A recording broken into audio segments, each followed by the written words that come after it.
Shalom. Sekali lagi shalom.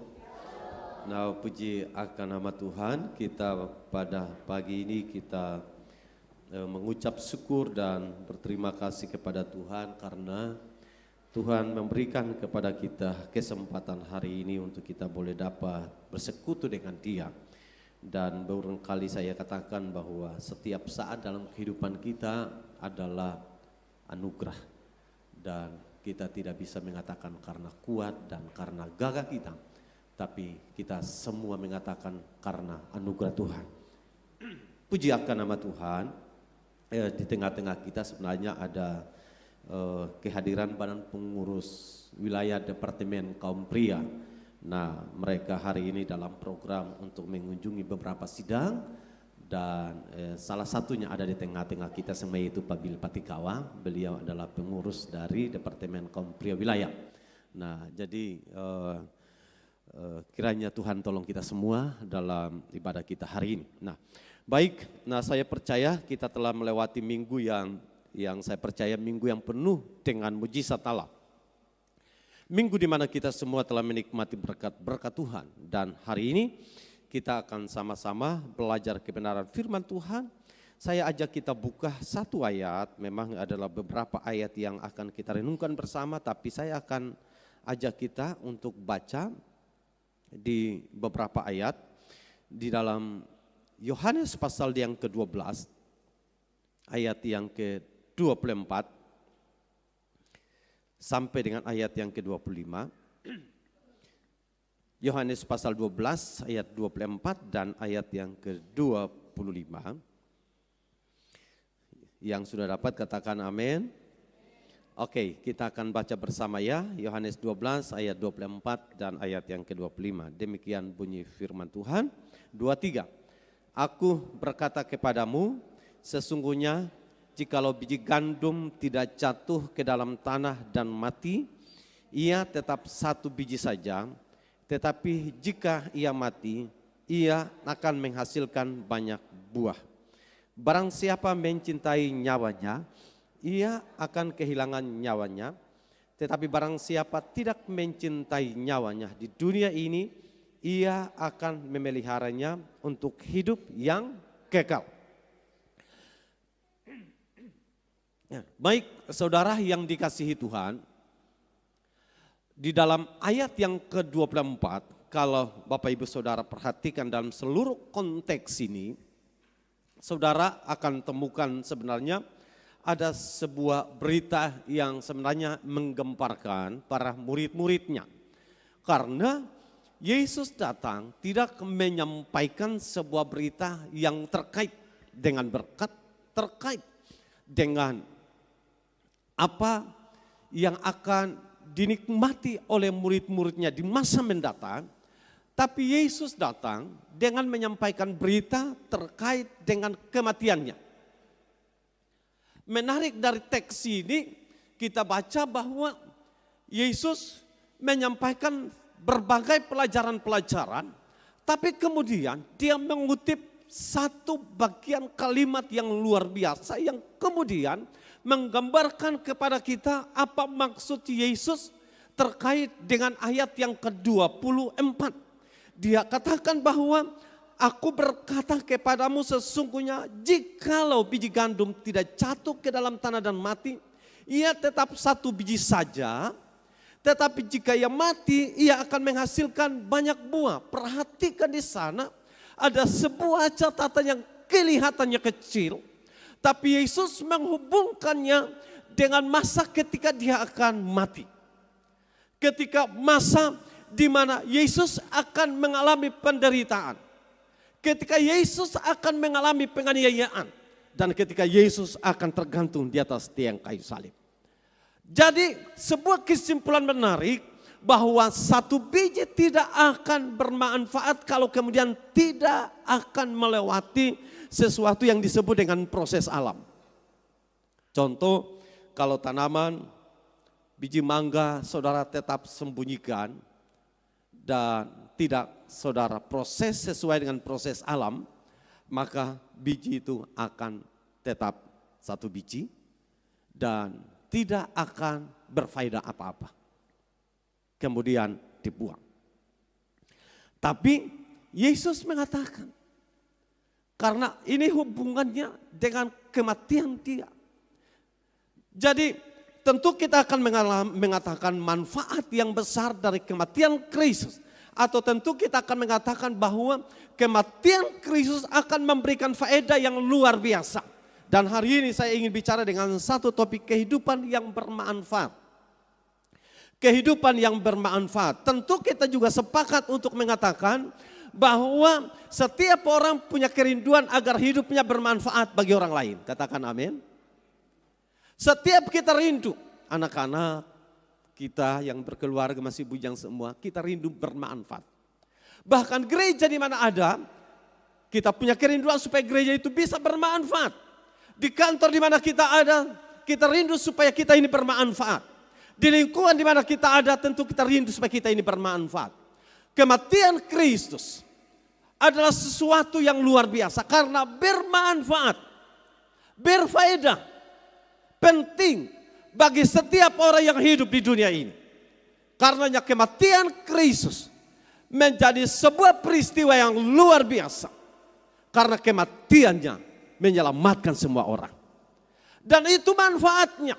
Sehingga digambarkan seperti biji yang harus mengalami sebuah proses alam. Yang kemudian dikatakan biji itu harus mati dulu. Makanya kalau kemudian kita mengatakan dalam teks ini, kita menerjemahkan sederhananya begini. Kehidupan yang bermanfaat, sederhana pertama, kita harus bisa pertama matikan segala keinginan daging dulu. Katakan amin.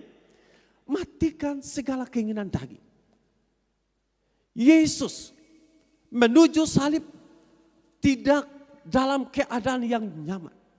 Yesus menuju salib tidak dalam keadaan yang senang-senang. Dia harus rela meninggalkan segala kemuliaannya. Sebagai Allah, dia tidak menjadikan itu sebagai alasan untuk membela diri, bahkan melindungi diri dari segala ancaman mara bahaya, dari segala yang dirancangkan oleh pemerintahan Romawi, dari segala cara yang kemudian berusaha untuk membunuh. Yesus tidak gunakan otoritas sebagai Allah. Dan biasanya dalam kehidupan kita, kalau punya otoritas, bisa menggunakan otoritas melindungi dirinya. Kalau punya kekuasaan, dengan kuasa itu kita bisa lakukan untuk bagaimana menjaga diri ini. Contoh dengan kekuatan orang yang punya uang. Dia bisa bagaimana cara agar supaya dia bisa aman dari semua keadaannya. Karenanya itu kadang kalau orang harus pasang CCTV macam-macam. Harus ada petugas keamanan di kiri dan kanan. Kemana-mana harus ada pengawal macam-macam. Karena untuk menjaga dirinya. Yesus tidak gunakan itu. Dia benar-benar menaklukkan diri dan Alkitab kata mengosongkan dirinya dan mengambil rupa seorang hamba. Dan itu artinya bahwa Yesus menyangkal dirinya. Dia tinggalkan segala takhta kemuliaannya. Dan ini pelajaran besar bagi saya dan saudara. Agar supaya kita bermanfaat. Kita matikan segala keinginan daging. Bicara tentang mematikan segala keinginan daging. Kalau Bapak Ibu Saudara baca dalam kitab Kolose. Ayat 3, pasal 5 maksudnya. Pasal 3, ayat 5 sampai dengan ayat yang ke-10. Firman Allah berkata begini. Karena itu. Matikanlah dalam dirimu segala sesuatu yang duniawi. Yaitu percabulan, kenajisan, hawa nafsu, nafsu jahat. Dan juga keserakaan yang sama dengan penyembahan berhala. Jadi kalau kemudian kita perhatikan. Percabulan, kenajisan, hawa nafsu, nafsu jahat. Dan juga keserakaan sama dengan penyembahan berhala. Semuanya itu mendatangkan murka Allah atas orang-orang durhaka. Dahulu kamu juga melakukan hal-hal itu ketika kamu hidup di dalamnya. Jadi Paulus menggambarkan semua ini kita lakukan dulu loh. kepada jemaat yang ada di Kolose, dia mengingatkan kalian dulu adalah orang-orang yang seperti itu. Dahulu melakukan itu. Kemudian, tetapi sekarang buanglah semuanya itu. Yaitu marah, geram, kejahatan, fitnah, dan kata-kata kotor yang keluar dari mulutmu. Jangan lagi kamu saling mendustai, karena kamu telah meninggalkan manusia lama serta kelakuannya, dan telah mengenakan manusia baru yang terus menerus diperbaharui untuk memperoleh pengetahuan yang benar menurut gambar Khaliknya. Jadi Paulus menyampaikan pesan-pesan penting terkait dengan orang-orang yang ada di Kolose. Dan berkaitan dengan bagaimana mematikan segala keinginan daging. Ini sebuah keadaan yang Alkitab tuntut dari saya dan saudara. Karena dahulu kita melakukannya. Sekarang tidak lagi. Dan bahkan Alkitab menyampaikan oleh Paulus, menyampaikan kepada jemaat di Kolose, buanglah semua itu. Kalau bicara buanglah semuanya itu, bisa jadi masih ada orang yang pegang. Bisa jadi masih ada dalam hidupnya. Dan karenanya Paulus katakan buanglah semua itu. Supaya apa? Supaya kehidupan kita, kehidupan yang benar-benar telah mengalami pembaharuan. Pembaharuan yang dikerjakan oleh kuasa Allah. Dengan karya penebusan Kristus membuat hidup lama ditinggalkan, hidup dalam kehidupan yang baru. Dan Alkitab katakan yang lama sudah berlalu, sesungguhnya yang baru sudah datang. Karena kita ini ciptaan baru. Yang dimaksud ciptaan baru, hidup yang lama, kebiasaan yang lama, tata cara hidup yang lama. Keinginan-keinginan daging yang dulunya mendominasi kehidupan kita, waktunya kita tinggalkan. Dan karenanya Paulus katakan buanglah semuanya itu. Agar supaya hidup bermanfaat, buang semuanya itu. Gereja Tuhan dituntut akan hal ini. Anak-anak Tuhan dituntut hal ini. Karena kita sadar ada keinginan daging, ada keinginan rohani. Keinginan rohani melakukan hal-hal yang Tuhan mau. Keinginan daging melakukan apa yang menurut kita ingin melakukan. Dua situasi ini terus terjadi peperangan. Peperangan mau melakukan yang namanya kehidupan menyenangkan Tuhan, atau kehidupan yang selalu cenderung untuk melakukan hal yang menyenangkan diri ini. Dua hal ini selalu akan terus terjadi peperangan. Dan karena itu betapa penting jangan pernah kita menjadi lengah. Jangan pernah kita menjadi orang-orang yang pada akhirnya mendina-bobokan dengan kehidupan daging. Karena siapapun termasuk saya dan kita semua, kita masih hidup dalam daging. Kita masih punya banyak hal dalam kehidupan ini yang bisa menjerumuskan kita untuk terjebak dalam keinginan-keinginan daging yang berdosa. Tapi Alkitab menjelaskan agar supaya apa saudara? Supaya kita buang semuanya itu. Apa yang harus kita buat? Yaitu keinginan yang menyenangkan Tuhan. Hidup rohani. Hidup rohani tentu bicara tentang hal-hal yang bagaimana menyenangkan Tuhan. Dan dua bagian ini akan terus terjadi peperangan. Dan peperangan ini akan terjadi kapan saja. Jangan pernah engkau berpikir karena engkau sudah menjadi anak-anak Tuhan dan engkau akan bebas. Saya ingin katakan, karena itu Alkitab katakan. Kalau engkau merasa diri kuat, hati-hatilah. Supaya apa? Engkau jangan jatuh. Jadi Alkitab benar-benar mempersiapkan kita sebenarnya. Hanya kadang-kala kita terlalu menganggap biasa. Tapi Alkitab mempersiapkan. Karena ya berulang kali saya katakan kadang-kala Alkitab itu firman Allah datang mengingatkan kita, mengantisipasi apa yang akan terjadi di kemudian hari. Kadang Alkitab sudah menyampaikan, kadang firman Allah sudah menyampaikan kepada kita hari ini. Nah kadang-kala kita melupakan apa yang akan terjadi di 2, di 10 tahun kemudian. Tetapi Alkitab kadang justru atau firman Allah justru telah menyampaikan kepada kita jauh sebelumnya. Karena kalau Bapak Ibu Saudara baca, nubuatan-nubuatan tentang kedatangan Tuhan itu jauh sebelum kedatangan Kristus. Dan itu sama. Ada banyak perkara-perkara di depan sana yang kita tidak tahu. Kadang firman Allah mempersiapkan kita. Supaya hari ini kita ini menjadi orang yang kuat. Dan bahkan kadang kalau firman Allah hari ini mempersiapkan kita. Supaya di kemudian hari akan ada sesuatu yang menyulitkan kita. Kita telah menjadi kuat. Dan kekuatan kita hari ini mampu menerobos kesulitan yang ada di depan. Karena itu dengar baik-baik, cerna baik-baik. Karena firman Allah yang tentu mengatakan ya dan amin. Firman Allah tidak pernah salah. Firman Allah selalu tepat waktu menjawab semua hal. Yang kadang-kala kita sendiri tidak tahu apa maksudnya.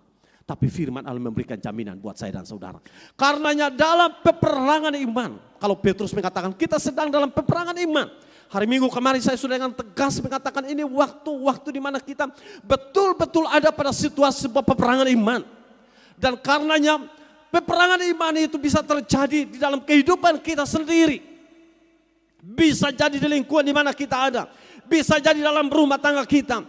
Peperangan iman terus terjadi. Karena adanya pergesekan yang terjadi yang memunculkan peperangan iman terus terjadi. Dan gereja Tuhan, anak-anak Tuhan harus dengan jeli memperhatikan ini. Sehingga apa saudara kita tidak terjebak dalam strategi setan yang kemudian membuat kita jauh dari Tuhan. Setan tidak akan pernah membuat kita dekat dengan Tuhan. Setan selalu berusaha menjebak kita. Setan selalu berusaha untuk membawa kita. Setan selalu membangun berbagai cara-cara yang kelihatannya manis, tapi ujungnya membawa kepada kehancuran. Ingat baik-baik hal ini. Karena sekali lagi setan semakin hari semakin ingin menyampaikan pesan-pesan yang lebih dan lebih lagi. Kalaukah kita bicara, maka kita akan mengatakan sekarang ini sudah mulai terbuka dunia kita. Dan gereja setan di beberapa negara kemudian mendeklarasikannya dengan sangat-sangat hebat. Saya menonton satu video Alkitab dirobek mendeklarasikan tentang keadaan mereka. Dan saya ingin katakan bahwa ini zamannya. Dan karenanya kalau kemudian kita tidak berusaha mematikan segala keinginan-keinginan daging yang berdosa. Saya memberikan catatan yang berdosa, keinginan daging yang berdosa. Maka buang semuanya itu. Karena itu tidak akan berfaedah. Pertama, buat orang lain. Kedua, buat diri sendiri. Kalau berfaedah untuk kita ya kemungkinan bisa. Tapi tidak berfaedah juga. Karena ujungnya membawa kepada kehancuran. Semua hal yang melawan kehendak Allah, ujungnya kehancuran. Semua hal yang menentang kehendak Tuhan, tidak pernah ujungnya membawa damai sejahtera. Selalu kehancuran. Karenanya, matikan segala keinginan daging yang berdosa. Termasuk matikan segala keinginan daging yang terlalu banyak galojo, saudara. Kalau dulu orang mati karena kelaparan. Sekarang orang mati karena makanan. Saya tahu di sini tidak, tapi saya ingatkan saja. Kalau saudara mulai sudah ada tanda-tanda, wah ini saudara diabetes, jaga supaya jangan terlalu makan gula-gula, jangan terlalu makan yang sedap-sedap. Hati-hati. Amin. Jangan terlalu gulai kambing, sate. Kalau yang belum, silakan. Tapi kalau yang sudah mulai ada tanda-tanda itu, jangan sampai kemudian saudara coba-coba. Ada amin? Aminnya berat-berat. Karena biasanya itu juga berat. Tapi matikan saudara. Karena hal ini justru juga bisa saya sampai hari ini makan. Tapi tidak membuat, kalau tidak ada lalu kemudian pikiran ini jadi gundah-gulaan harus kejar. Seperti ada beberapa rekan saya kalau tidak makan babi, mereka harus kejar sampai harus dapat makan babi.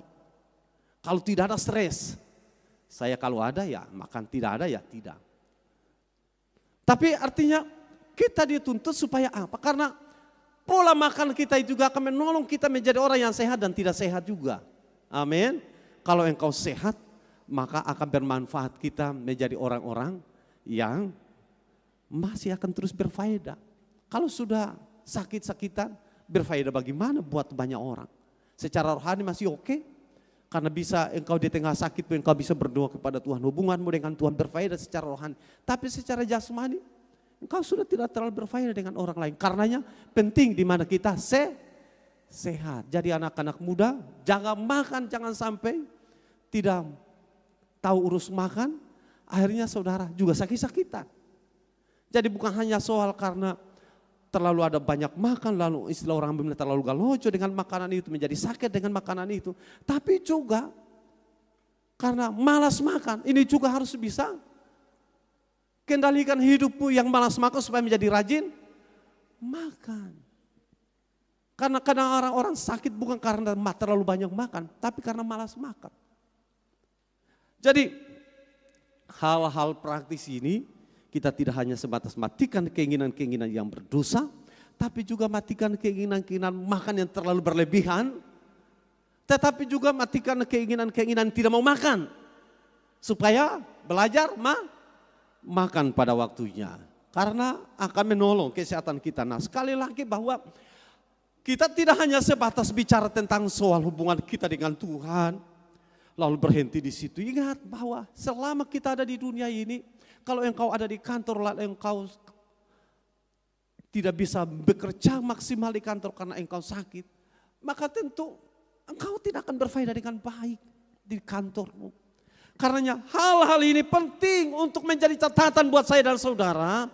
Jadi kita konsentrasi dengan Tuhan itu adalah oke. Matikan keinginan yang berdosa itu adalah hal yang patut kita lakukan. Tapi juga hati-hati dengan pola di mana kita makan dan juga tidak mau makan. Jadi bukan hanya pola makan tapi yang tidak mau makan juga. Supaya apa? Supaya kita bisa menjalannya dengan baik. Soal hidup dan mati itu di tangan Tuhan. Jangan sampai ada yang mengatakan seperti almarhum kakak saya yang sudah meninggal itu. Dia mengatakan makan saja. Mau mati kan mau hidup itu urusan Tuhan. Tapi makan tagal mati tagal makan itu masalah. Nah, saya mau kita lebih bijak di sana. Ini bagian yang saya ingin sisipkan buat saya dan saudara. Supaya kita hati-hati dalam semua hal. Tapi yang paling penting yang ingin saya sampaikan dalam konteks ini untuk kita bermanfaat. Kehidupan yang bermanfaat. Pertama, matikan segala keinginan daging. Yesus telah menjadikan contoh yang luar biasa. Taktanya dia tinggalkan semuanya. Patut dia dihormati. Patut dia agungkan, dia abaikan semuanya. Bahkan dia diludahi. Orang Ambon kalau seseorang diludahi di depan, itu bicara ego saudara. Yesus tidak hiraukan itu. Dia ditendang. Dia tidak pusing dengan itu. Dia tinggalkan semua keangkuhan. Ego dia tinggalkan. Karena itu tidak penting. Yang paling penting misinya bisa berhasil. Misi penyelamatan berhasil. Akhirnya apa? Kehidupannya bermanfaat. Apa jadinya kalau Yesus tidak mati? Apa jadinya kalau Yesus tidak harus tergantung di atas salib? Saya percaya sejarah akan berubah. Tapi rencana abadi Allah tergenapi dalam kematian Kristus. Dan kematiannya menyelamatkan saya dan saudara. Kematiannya mengangkat kita dari lumpur dosa.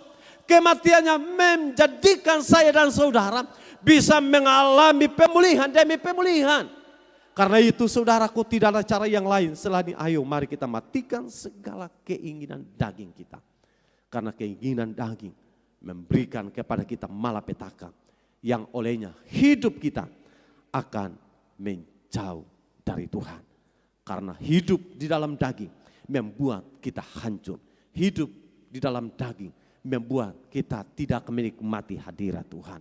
Hidup dengan daging, karena bicara tentang keinginan daging banyak hal. Ada banyak orang yang hidup dalam pesta pora, perjudian, kemabukan, macam-macam. Sebagaimana tadi dicatat dalam Kolose, banyak orang menganggap itu nyaman. Tapi bagi kita anak-anak Tuhan, itu bukan area kita. Area kita, area yang berusaha menyenangkan Tuhan. Hidup yang menyenangkan Tuhan. Yang kedua, kehidupan yang bermanfaat harus bisa mengikuti proses Tuhan. Agar supaya kita bermanfaat, kita harus mengikuti proses Tuhan. Kalau kita tidak mengikuti proses Tuhan, kita tidak akan menjadi anak-anak Tuhan yang hidupnya bermanfaat. Karena untuk bisa menjadi maksimal, hidup kita, hidup saya, hidup saudara harus bisa mengikuti proses Tuhan. Apa yang saya ingin sampaikan, proses menjadi dewasa di dalam Tuhan. Proses menjadi dewasa tidak mudah. Sekalipun Alkitab mengatakan dalam Ibrani pasal 5 ayat 12 mengatakan begini. Sebab sekalipun kamu ditinjau dari sudut waktu, sudah seharusnya menjadi pengajar, kamu masih perlu lagi diajarkan asas-asas pokok dari penyataan Allah, dan kamu masih memerlukan susu, bukan makanan keras. Sebab barang siapa masih memerlukan susu, ia tidak memahami ajaran tentang kebenaran, sebab ia adalah anak kecil. Tetapi makanan keras adalah untuk orang-orang dewasa yang karena mempunyai panca indera yang terlatih untuk membedakan yang baik daripada yang jahat. Jadi penulis Ibrani menyampaikan pesan bahwa makanan keras hanya orang-orang yang punya panca indera yang sudah terlatih. Atau katakanlah makanan keras hanya orang-orang yang dewasa. Susu, minuman susu hanya orang-orang yang masih bayi rohani. Dan kalau kita bicara susu atau kalau kita bicara tentang makanan-makanan bagi bayi, ini bicara tentang makanan-makanan yang sesuai dengan umur. Nah, Alkitab mengatakan kepada para pendengar yang oleh penulis Ibrani mengatakan, dari segi usia sudah seharusnya bukan lagi makanan-makanan yang seperti susu dan makanan bubur selalu dikonsumsi, tidak lagi seharusnya. Karena kalau Bapak Ibu Saudara baca di dalam Ibrani ini, saudara temukan banyak hal terkait yang dimaksudkan dengan dipandang dari sudut waktu sudah seharusnya menjadi pengajar. Kamu masih perlu lagi diajarkan asas pokok dari penyataan Allah, dan kamu masih memerlukan susu, bukan makanan keras. Jadi ini bukan soal dalam penafsiran soal makanan-makanan, tapi penulis Ibrani itu menggambarkan soal kedewasaan. Kehidupan kita selalu diukur dari pola makan. Kalau masih anak-anak, selalu makanan-makanan yang lembek. Kalau bayi masih makanan-makanan lembek. Tapi kalau orang yang dewasa, makanan-makanan yang keras. Makan sagu kering, ikan kering. Kalau saudara kasih buat anak-anak sagu kering, ikan kering, apa yang jadinya dengan anak-anak? Tapi itu hanya dikonsumsi orang-orang yang dewasa. Sama dalam mengiring Tuhan. Apa yang penulis Ibrani katakan bahwa dari sudut waktu seharusnya sudah menjadi pengajar. Jadi kita dituntut hari ini, kalau kita coba menerjemahkan lagi, dari sudut usia kita mengenal Tuhan. Dari sudut usia berapa banyak tahun kita sudah habiskan mendengarkan firman Allah. Apa yang penulis Ibrani katakan, dari sudut waktu seharusnya kita sudah menjadi guru, kata pengajar sebenarnya. Kita sudah harus bisa menjadi contoh bagi banyak orang. Bukan lagi menjadi orang yang seperti ibarat anak kecil, yang harus diajarkan, cara berjalan, cara makan. Bukan lagi di sana. Apa yang penulis Ibrani sampaikan bukan lagi tentang asas pokok dari pengajaran Allah. Bicara kalau dalam beberapa teks yang lain menjelaskan bukan lagi tentang soal baptisan, bukan soal penyerahan anak. Itu hal-hal dasar atau hal-hal yang bagi anak-anak kecil dikatakan begini. Atau masih belum dewasa rohani. Tapi orang-orang yang sudah dewasa rohani, kalau saya ingin katakan, dia sudah harus bisa menjadi guru. Atau dia sudah harus bisa menjadi pengajar. Artinya oleh dia mengajarkan orang lain tentang hidup benar di hadapan Tuhan. Terkait dengan apa yang salah dan terkait dengan apa yang benar. Anak-anak kecil tidak tahu. Orang dewasa saja yang tahu membedakan yang baik dan yang salah. Perilaku yang baik dan yang tidak baik. Perilaku yang wajar dan tidak wajar. Hanya orang-orang dewasa. Karena betapa penting dalam kehidupan saya dan saudara. Selaku orang yang percaya. Yang ingin bermanfaat bagi kepentingan kerajaan Allah. Maka proses ini. Proses untuk kita menjadi dewasa itu penting. Karena kalau kita tidak memiliki proses menjadi dewasa. Kita akan menjadi orang yang bayi rohani. Dan bayi rohani, saudara tentu akan tahu apa dampak dari orang yang bayi rohani. Dia akan sedikit-sedikit kecewa dengan Tuhan. Sedikit-sedikit kecewa dengan orang lain. Sedikit-sedikit dia jauh dari Tuhan. Karena bayi rohani. Bayi rohani hanya butuh bagaimana dia diselamatkan. Bagaimana cara percaya kepada Tuhan. Itu pengajaran-pengajaran dasar. Bagaimana kita diselamatkan. Itu pengajaran-pengajaran dasar. Seperti baptisan, penyerahan anak. Itu pengajaran dasar. Kita sudah melewati itu saudara. Dan setelah melewati itu. Kita harus betul-betul diasah pola pikir kita. Selaku orang yang dewasa. Makanya kalau kita mendengarkan kebenaran firman Allah. Dan firman Allah kadang-kadang begitu keras buat saya dan saudara. Itu makanan orang dewasa. Makanan orang kecil. Makanan anak-anak kecil. Makanan bayi. Hanya bicara berkat. Dan banyak sekali. Sadar atau tidak banyak orang di dunia ini. Lebih cenderung tertarik kalau orang bicara tentang berkat. Kalau orang bicara tentang dosa, kalau orang bicara tentang hidup meninggalkan kedagingan, orang kurang tertarik. Tapi kalau ingin kita bermanfaat bagi Tuhan, masuk ke dalam proses menjadi orang yang dewasa di dalam Tuhan. Karena orang yang dewasa dalam Tuhan, saudaraku biasanya, saya pada waktu masa kecil itu selalu ikuti orang tua. Dan selalu kalau mencari bibit untuk menanam kelapa, selalu mencari bibit itu dari pohon yang sudah tua. Bukan pohon yang baru belajar berbuah. Pohon yang sudah tua, contoh yang ada di seputar kita, itu yang dijadikan bibit. Bahkan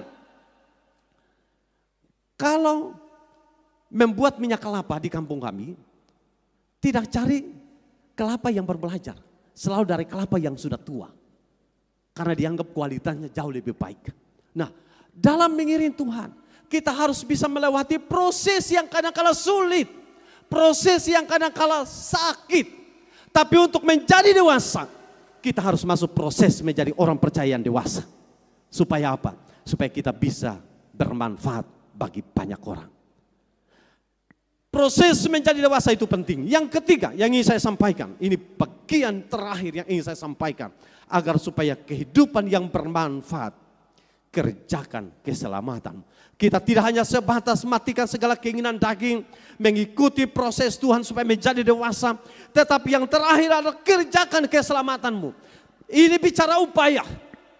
Ini kerja keras. Tentang keselamatan tidak hanya sebatas ketika kita hanya duduk diam. Keselamatan tidak akan terjadi hanya bangun tidur. keselamatan perlu dikerjakan. Dan dalam Ibrani pasal yang ke-12, firman Allah berkata begini. Karena kita mempunyai banyak saksi bagaikan awan yang mengelilingi kita, marilah kita menanggalkan semua beban dan dosa yang begitu merintangi kita, dan berlomba dengan tekun dalam perlombaan yang diwajibkan bagi kita. Ayat ini sebenarnya ayat yang luar biasa. Ayat yang mengajarkan buat saya dan saudara bahwa untuk mengerjakan keselamatan, Alkitab katakan mengerjakan keselamatan dengan takut dan gentar. Tapi jangan lupa, ada begitu banyak beban. Beban yang menghimpit kehidupan saya dan saudara. Beban kiri, kanan, muka dan belakang. Beban itu begitu bertumpuk-tumpuk di dalam kehidupan saya dan saudara. Tetapi untuk menjadi orang yang percaya, yang terus hidup bermanfaat, penting bagaimana kita terus mengerjakan keselamatan di tengah tekanan dan tantangan. Jangan pernah kemudian saudara hanya kerjakan keselamatan di saat keadaan baik-baik saja. Jangan engkau kerjakan keselamatanmu di saat orang puji saudara. Jangan engkau kerjakan keselamatanmu di saat engkau sehat. Jangan engkau kerjakan keselamatanmu di saat engkau dalam kelimpahan. Kerjakan keselamatanmu di saat engkau punya beban dan tantangan. Kerjakan keselamatanmu di saat engkau sakit atau sehat. Kerjakan keselamatanmu di saat engkau berkelimpahan atau berkekurangan. Karena di situ akan membuktikan engkau seperti apa. Engkau harus bisa buktikan di sana. Karena mengikut Tuhan bukan semudah membalik telapak tangan. Tidak ada orang yang hidup pengiring Tuhan senang-senang. Engkau tidak tahu apa yang sedang saya alami hari-hari ini. Saya tidak tahu dengan apa yang engkau alami hari-hari ini. Tapi saya percaya Tuhan yang kita sembah tahu apa yang engkau alami. Tahu apa yang kita alami. Tetapi menarik untuk saya ingin pertegas kembali. Untuk kehidupan yang bermanfaat, saudara harus matikan keinginan daging. Saudara harus ikuti proses Tuhan. Dan saudara harus kerjakan keselamatanmu dengan takut dan gentar. Kalau engkau tidak kerjakan itu dengan baik, engkau akan tidak bermanfaat. Saya minta nanti pelayan maju di altar ini. Tapi ingat baik-baik. Karena ini tugas kita, ini tanggung jawab kita. Di dalam ayat yang kedua dikatakan begini. Marilah kita melakukannya dengan mata yang tertuju kepada Yesus. Yang memimpin kita dalam iman. Dan yang membawa iman kita itu kepada kesempurnaan yang dengan mengabaikan kehinaan. Tekun memikul salib ganti sukacita yang disediakan bagi dia. Yang sekarang duduk di sebelah kanan takhta Allah. Saudaraku yang dikasihi Tuhan, mengerjakan keselamatan. Dengan takut dan gentar. Bahkan beban yang bertumpuk-tumpuk. Seakan kita mengatakan tidak sanggup dengan beban itu. Seakan kita mengatakan kita menyerah. Seakan kita mengatakan saya sudah tidak kuat. Seakan kita mengatakan bahwa saya tidak percaya lagi dengan Tuhan. Bahkan seakan-akan kita nyaris mati. Tapi Alkitab mengatakan agar supaya kita fokus kepada Dia. Arahkan pandanganmu kepada Dia.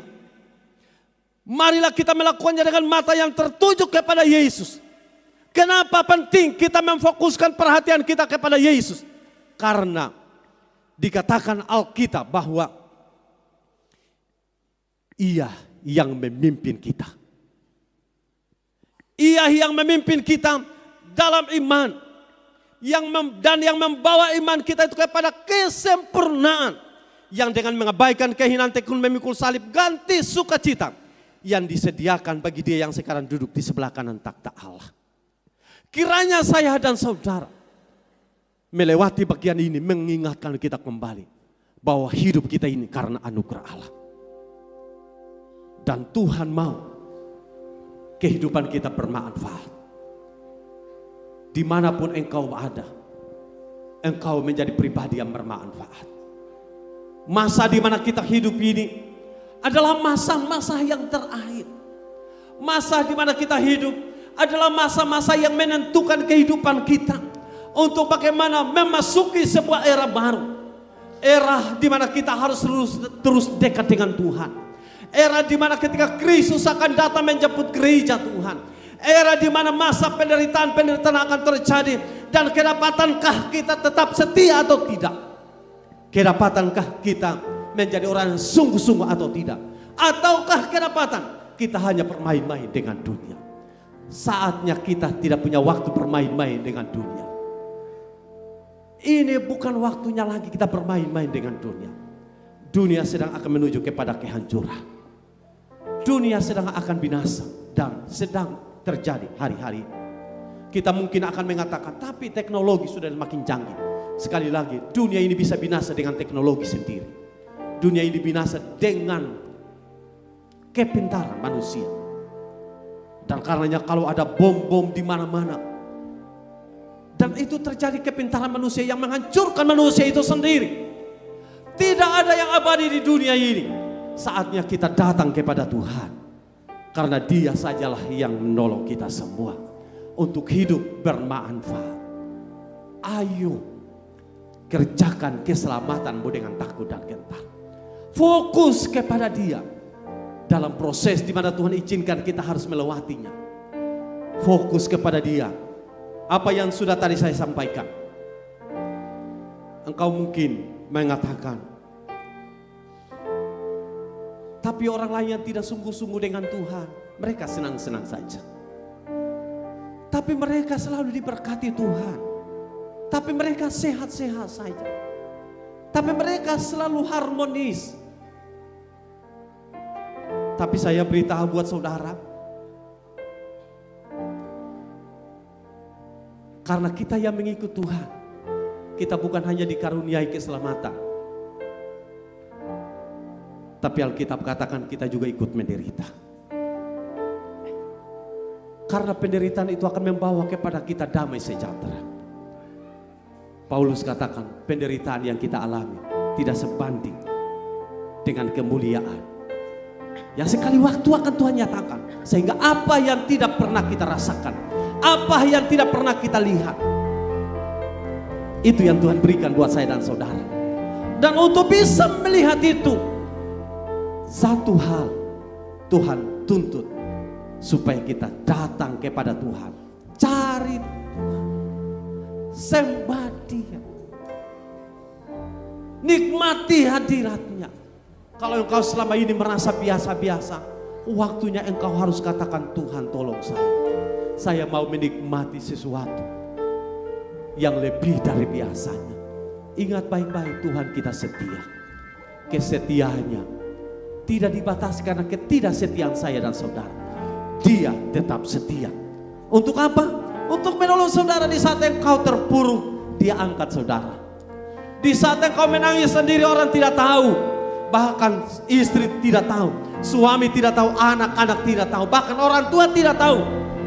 Dia hadir di sana menolong engkau, untuk mengangkat engkau, supaya engkau jangan kecewa dan engkau putus asa, supaya engkau bangkit dan mengatakan, Allah yang saya sembah adalah Allah yang setia, yang tidak mengecewakan. Karena itu saudaraku, datang kepada Tuhan dengan membuka hati. Tuhan, saya siap meninggalkan, saya siap mematikan segala keinginan daging. Saya siap untuk masuk dalam proses Allah. Saya siap Tuhan untuk mengerjakan keselamatan dengan takut dan gentar. Tuhan Yesus tolong kita semua.